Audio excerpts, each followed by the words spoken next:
Oke, di buku Pembunuhan ABC itu si Hercule Poirot pernah nanya nih sama Hastings, kalau misalnya kamu bisa mesen pembunuhan kayak kamu mesen ya dinner lah gitu, kamu pengennya pembunuhan kayak apa? Terus kata Hastings, oh saya pengen pembunuhan itu mayatnya ditemukan di perpustakaan, di sebuah rumah orang terkenal atau orang high class. Nah, di mana semua tamu di situ dijadikan tersangka gitu. Terus kata Poirot, itu mah biasa gitu. Kalau saya share Poirot cerita nih, saya pengen pembunuhan itu sederhana banget. Dilakukan misalnya ada di sebuah rumah di mana ada 4 orang lagi main kartu. Kemudian ada 1 orang dia tidak ikutan main kartu, tapi dia ada di situ beberapa langkah lah dari situ, duduk di tepi di depan perapian gitu. Nah, ketika acara main kartunya tuh selesai dan disamperin lah si pemilik rumah yang dia duduk di perapian itu, ternyata orang itu udah mati. 1 tahun kemudian, pembunuhan yang nyaris persis sama atau ditangani oleh Hercule Poirot. Selamat siang semua, selamat datang di kelas buku. Nama saya Ria dan kali ini kita akan bahas Kartu-Kartu di Meja karya Agatha Christie. Oke, pembunuhan ini si tersangka sama detektif itu jumlahnya sama gitu. Jadi ada seorang namanya Mr. Saitama atau Saitana, Mr. Saitana. Nah, si Mr. Saitana ini adalah orang yang orang kaya raya, terus dia agak-agak unik ya, seperti Mr. Saitana itu ngomong sama Hercule Poirot gitu, kalau dia punya semacam koleksi. Nah, Hercule Poirot kan nanya, koleksinya apa gitu. Terus kata dia, koleksi saya adalah sesuatu yang lebih spesial gitu. Bukan biasanya orang yang suka dengan pembunuhan, kejahatan, dia akan mengoleksi benda-benda, misalnya contohnya senjata-senjata yang dilakukan oleh si pembunuh gitu. Tapi saya mengoleksi pembunuhnya itu gitu. Nah, Hercule Poirot bilang, wah itu sangat berbahaya gitu. Kemudian beberapa saat kemudian Hercule Poirot diundang di sebuah dinner. Di sana dia bertemu dengan orang-orang yang sudah dikenal, ada yang sudah dikenal, ada yang belum, tapi itu bagian dari detektifnya Agatha Christie. Orang yang ditemu Hercule ini salah satunya adalah Inspektur Battle. Inspektur Battle itu adalah salah satu inspektur yang ada di novel-novel Agatha Christie, tapi dia orang yang sangat cerdas gitu. Jadi beda sama Jeb. Kalau Jeb itu kan ya rata-rata lah ya, dia lebih banyak ngandelin Hercule Poirot kan. Nah, kemudian ada Colonel Rice. Colonel Rice itu adalah mungkin lebih ke mirip kayak James Bond-nya Agatha Christie lah gitu. Dia banyak ada hubungannya sama internasional dengan misi-misi gitu. Selanjutnya yang ditemuin Hercule Poirot itu adalah temennya sendiri, yaitu Ariadne Oliver. Ariadne Oliver ini adalah seorang penulis cerita detektif yang sangat sukses gitu. Mr. Saitana kemudian mengenalkan mereka dengan 4 orang yang lain ya. Yang pertama ada seorang dokter, yang kedua ada seorang perempuan yang sudah berumur, kemudian ada seorang mayor, dan satu lagi adalah seorang wanita muda. Kemudian di situ Hercule tuh kepikiran bahwa kepikiran dengan omongannya Mr. Saitana itu kan. Pada saat makan malam itu omongannya juga nyerempet. Jadi Mr. Saitana itu suka bilang gini, wah kalau dokter ngebunuh pasiennya nggak ketahuan kali ya, gitu dah pokoknya. Nah, sampai setelah selesai makan malam, Mr. Saitana ini ngajakin main kartu. Tapi dikasih 2 meja nih. Meja yang pertama adalah si para detektifnya Agatha Christie itu. Nah, yang di meja kedua ini yang tamu-tamu yang 4 orang ini. Mr. Saitana sendiri dia tidak mau ikutan, dan jadi dia duduk aja gitu di sebuah perapian gitu. Hercule sama Ariadne Oliver sama Rest sama satu lagi itu Battle itu ya main kartu. Nah, sudah lama-lama akhirnya mereka bilang, oh udah selesai nih, kayaknya kita harus cepet-cepet pulang gitu. Besok mau saya ada acara apa gitu. Oh ya benar-benar gitu. Itu udah malam ya, udah terlalu malam gitu. Terus kemudian ya pokoknya mereka nyelesain masalah ya, seperti misalnya kan yang kalah di sini kan si Ariadne Oliver, tapi Ariadne Oliver itu orangnya ya sportif. Dia bilang, tahu nih saya lagi nggak gimana gitu. Saya udah dibayar. Mereka datanglah ke Mr. Saitana. Mereka mau pamit. Ketika mereka mau datang ke sana, mereka melihat permainan yang satu di meja satu tuh masih berlangsung gitu. Mereka tuh kayak nahan-nahan ngantuk dan terus pokoknya terus main gitu. Ketika mereka datengin dan kagetlah mereka, ternyata Mr. Saitana sudah tewas, dan tewasnya itu adalah ditusuk. Bayangin di sini ada 4 detektif kan ya, dan ada 4 tersangka, nggak ada orang lain karena itu udah ditutup. Jadi ketika permainan kartu itu dimulai, itu ditutup, pelayan nggak ada yang datang. Akhirnya mulailah diselidiki ke 4 orang itu. Hercule Poirot yakin bahwa 4 orang ini kan 4 pembunuh yang tidak ketahuan gitu.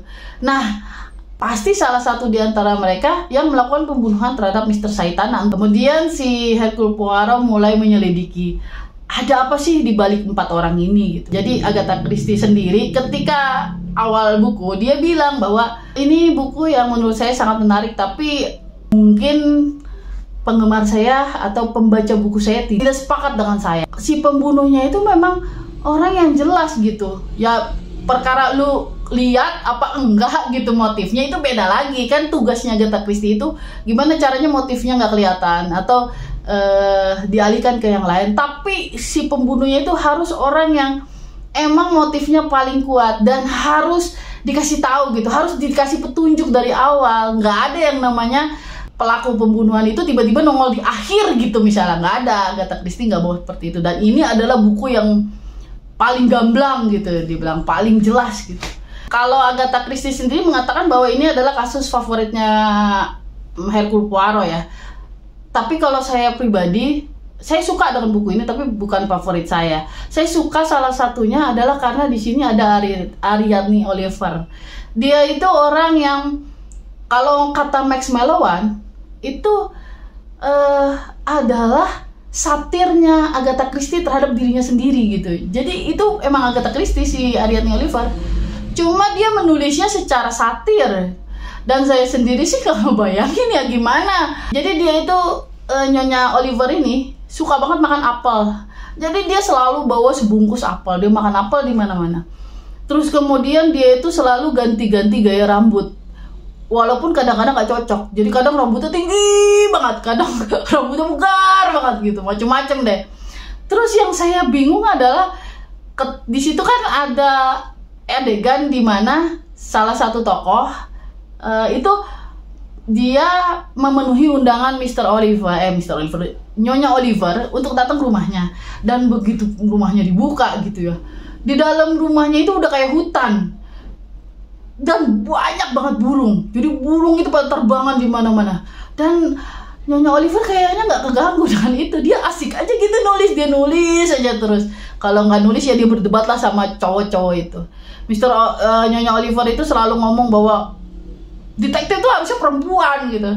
Karena perempuan itu punya insting. Instingnya itu biasanya kuat gitu. Makanya Nyonya Oliver kan agak-agak selek tuh sama Bethel sama Reese gitu. Walaupun Bethel sama Reese tuh menganggap bahwa Nyonya Oliver itu orang yang sportif, yang asik lah diajak bekerja sama gitu. Tapi mereka tuh kadang sebel gitu sama dia.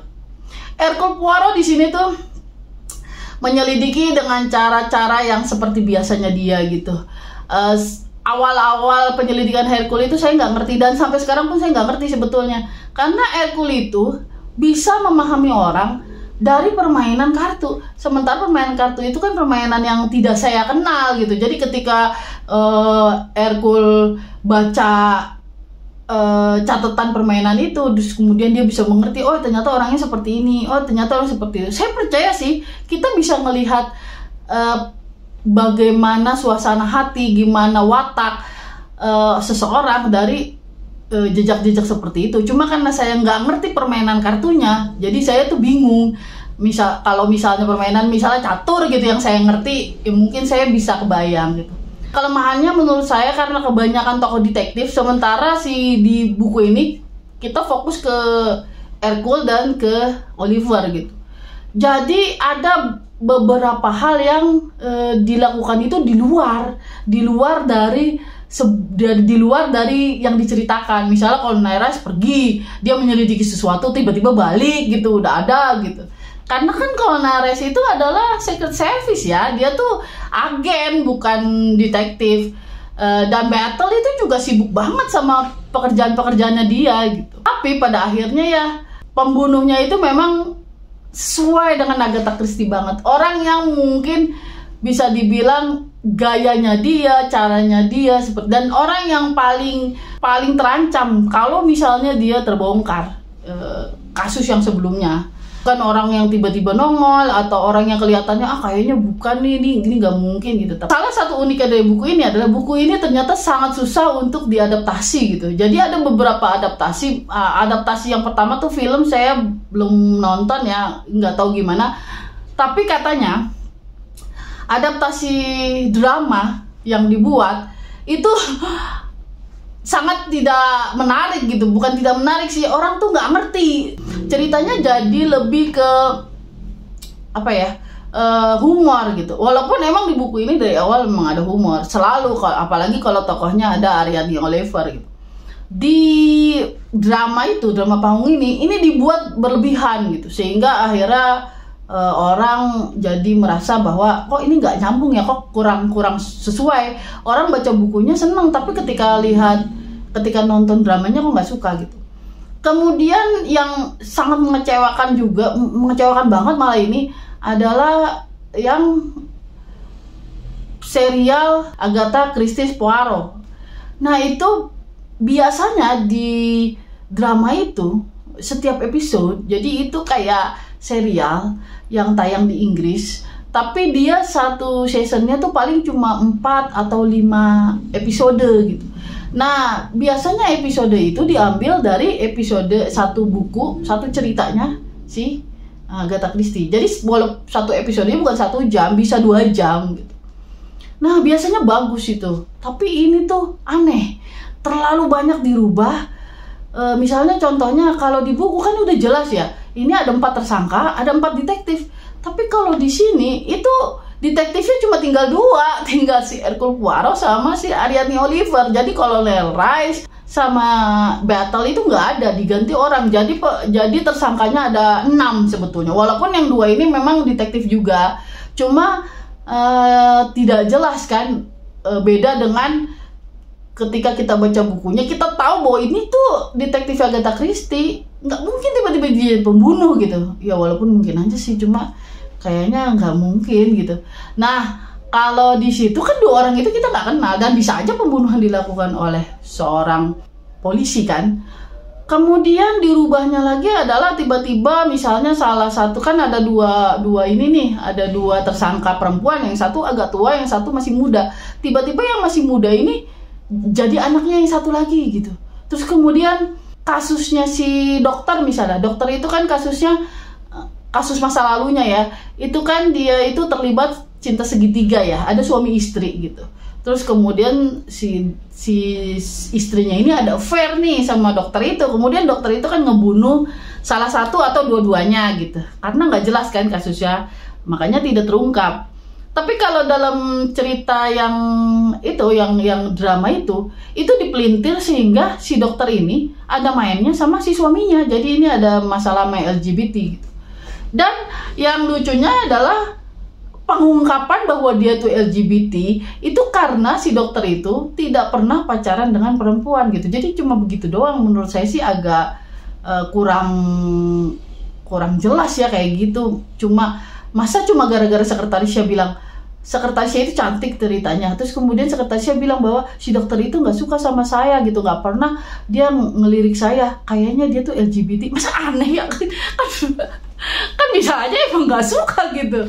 Nah jadi menurut saya sih buku ini ya udah beberapa kali diadaptasi, tapi belum pernah berhasil adaptasinya.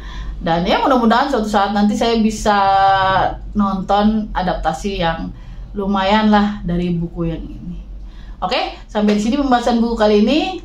Kalau ada yang salah, ada yang perlu diperdebatkan, silakan tulis aja di kolom komentar di bawah ya. Akhir kalam, assalamualaikum warahmatullahi wabarakatuh.